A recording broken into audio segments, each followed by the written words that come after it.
Stop spending all your money on the Leicas, on the contacts. What is going to improve your photography is taking pictures. Anyone is going to tell you the same thing. And this is how you do it, you guys. Get into the photography game with a DSLR that costs you no money.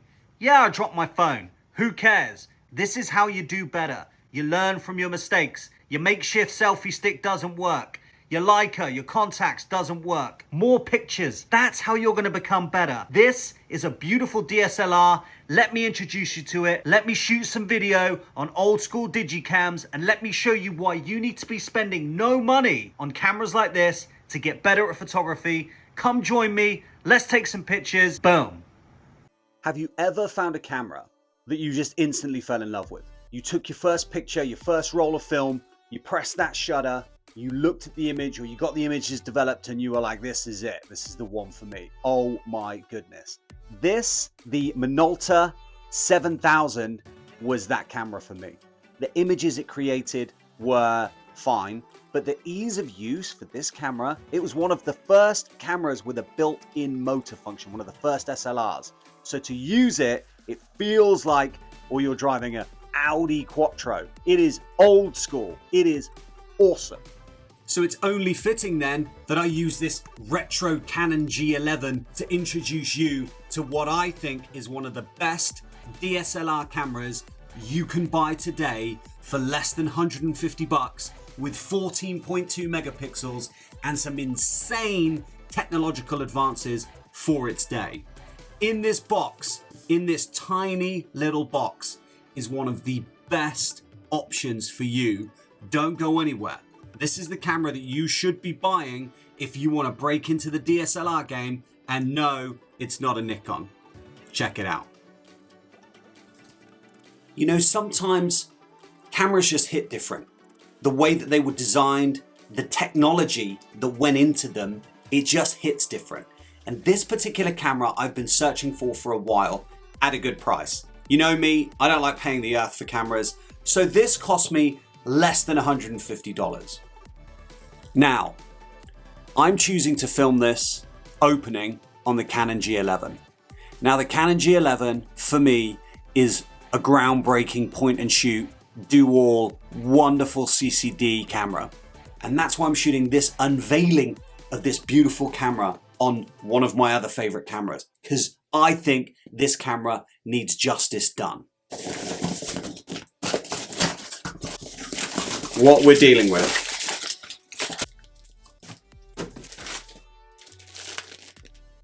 You guys, this is it.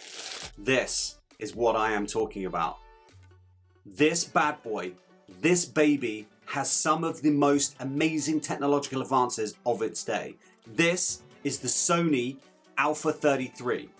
Let's dive in, let's have a look at this camera. This is the one you should be buying right now if you're just getting into DSLRs, if you're getting back into DSLRs, if you want a camera to travel with, if you want an interchangeable lens camera that you can do all with and you want to pay less than 150 bucks.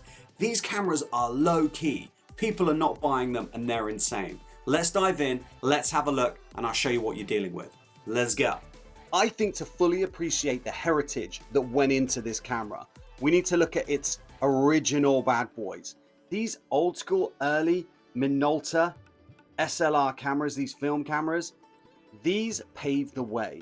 This Minolta brand, these are the guys responsible for the camera I'm about to show you. Now this, one of my favorites. This here, the Konica Minolta Maxim 5D and the 7D also, are wonderful, beautiful, old school CCD cameras. Now these, from back in the day, were absolutely insanely cool. This has a CCD sensor, real old digital camera. And then we come to the beautiful, beautiful winner that we picked up for less than 150 bucks. This is the Sony A33. Now, it's actually the SLT. Now, it has a translucent mirror. I don't know if you can see that in there. This is the actual sensor. The sensor's behind a translucent barrier. This is not a mirror. This is actually a translucent barrier, and the sensor is directly behind there. What that means is that 70% of the light gets back through, I know this is really nerdy, 70% of the light gets back through to the sensor, and 30% goes up to the electronic viewfinder, the autofocusing system, the phase detect autofocus system, 15-point autofocus system. What does that mean? It means this camera of its day was lightning fast at focusing, and that's what made it so good. It also had a burst rate of 7 frames a second, a full HD video movie mode, one of the first of its kind to have a full HD movie mode. It has an articulating screen, you guys. Are you insane? For its day, and this was released in 2010 and was only $599. A live view, 100% coverage, electronic viewfinder on the back. I have no idea if this camera works. And this is the NPFW50. SIM card in there as well, an SD card, sorry. Okay, so, and then we'll stick a lens on. This is one of the other things you must love about these cameras. These older A-mount Minolta lenses, this camera takes them. Prime lens, this 50mm Minolta prime lens that you could pick up for like 10 bucks fits on this camera. So let's do it. So let's see if she works. Oh my goodness. You guys, look at that articulating screen. Let's see if she works. Look at that focus system. Are you joking? These are some of my old images. Look at that. Wonderful. Wonderful system. That is such a nice live view system. Super nervous about putting the camera up to my eye and taking a picture. With these articulated screens, I can do so from waist level. Let's have a look. See if you can see me from there with this articulated screen. See what you're dealing with. There you go. See what I'm saying? So cool. You can see my iPhone 14 there, and that's a little picture of me looking super handsome. Not handsome. White balance. Menu system on this is super tactile. I love it. And then look. Watch this, you guys. There is a movie mode button, a record button, and it's right there. It is right there. So I can just focus in and I can start recording. Beautiful. And it's focusing. We'll do a video test in a minute. And then you can see a lot of the history comes from these older Minolta cameras. So there you have it, you guys. We found together a camera that's packed full of technology from 2010. A phase detect 15-point autofocus system thanks to that 70-30 translucent sensor. A live view that gives you 100% coverage. 14.2 megapixels. You guys, if you edit a lot of photos, if you use Lightroom, 14.2 megapixels, that's going to be your sweet spot. It's not going to be molasses slow when you edit those videos. It'll be nice and quick. 7 frames a second burst mode. Are you joking? 7 frames a second. Beautiful. That's more than enough for what you need for that basic travel vlogging. And that's more than enough for you. That's more than enough. And it's what you get for the money. And you guys, it has that beautiful Sony APS-C sensor that delivers wonderful images. But don't take my word for it. As with always, let's go on a photo walk. I need a coffee. I want to take some pictures. I'm super excited to take some pictures with this camera. I think I'm just going to take my nifty 50 prime lens. I'm going to zoom with my feet. I'm going to take some beautiful images. I'm going to get out there in the world, get some exercise, lose some of this dad bod fat, get a coffee, get a donut, replace the dad bod fat. I'm going to show you the images. Let's go. Let's go on a photo walk, you guys. I'm down if you're down. Let's go. Okay, let's go out into the sunshine. It's not sunny today. It's super humid. So first of all, light bulb test. Let's see if we can get some bokeh.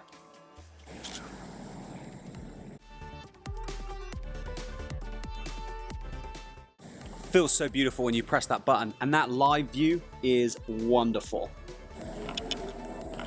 Plant test.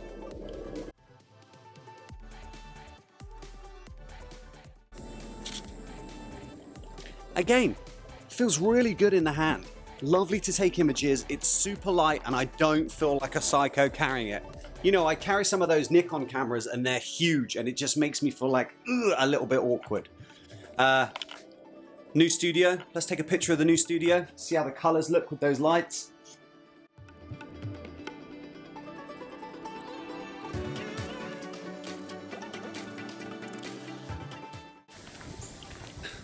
So let's talk about these old school digicams and if they're the ones that you should be using.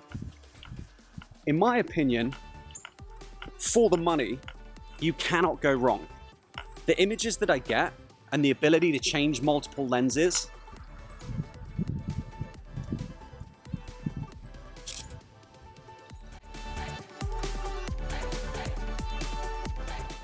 is just second to none. I mean, would I take the G11 on holiday with me, or would I take the Alpha 33, the Sony? Here's the thing, I love the ability to change lenses. I like that really long focal range as well, because I'm a bit of a nerd. So I'd probably take the A33. Now it's a little bit more cumbersome than the G11. We'll do a video test as well, but the A33, those frames per second, and just the feel of it, it just feels awesome. It's like a little pit bull terrier, like a little staffy. The size, the little stout, stocky feel of it. And especially if you look at it with that nifty 50, which is what I got on right here. This is a great spot to get some action shots. A lot of cyclists come down this corner, so I'm gonna hang out here a second and see if any cyclists come past.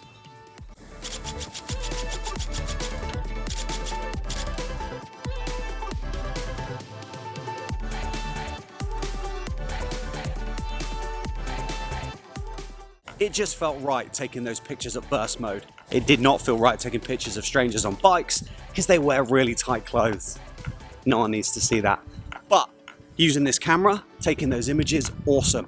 I think about if it's my family having a good time playing volleyball, soccer, rugby, I could take pictures with this camera in sport mode. Let's see how they turn out. But it felt good taking the pictures. On to the next spot, on to the next picture. Now I always like taking pictures of vehicles, especially newer vehicles, because the paint jobs are awesome and you get that kind of metallic look.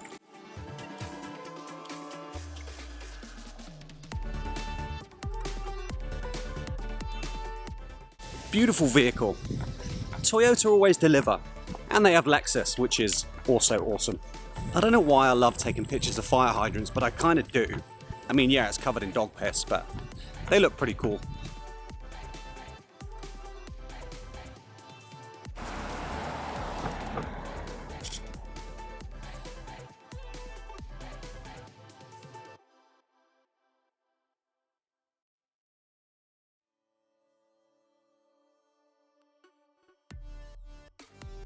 I'm interested to see how the colors turn out. I mean, obviously I can use Lightroom to pull it forward and to use presets and adjust it, but I want to see what it looks like directly from camera. Let's see how Sony do with their sensors, because you know I love CCD sensors.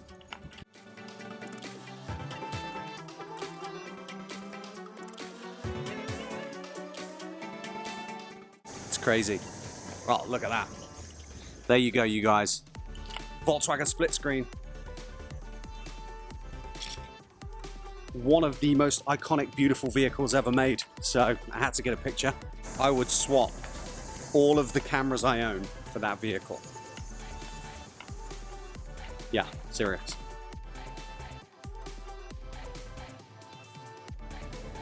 So now we head out onto the open road. There's going to be people around and fast cars. Let's take some pictures. Let's go.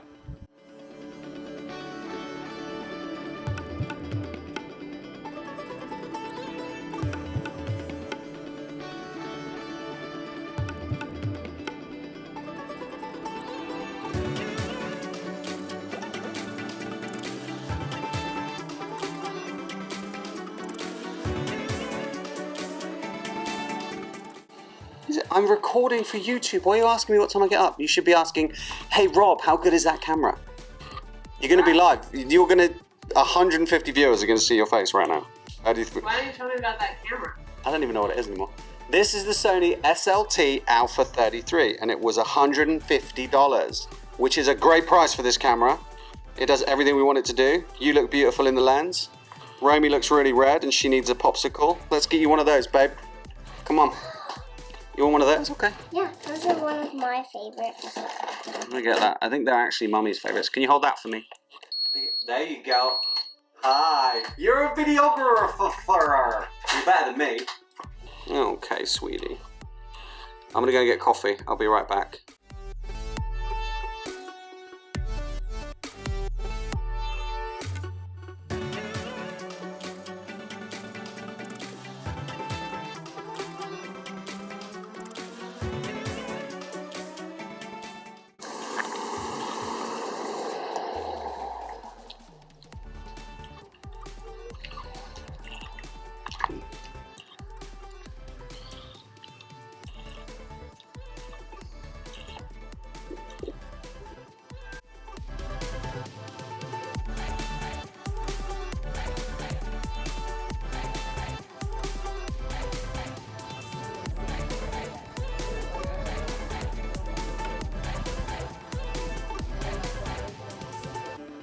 So that was a quick, brutal photo walk with the Sony A33. Is it the best camera in the world?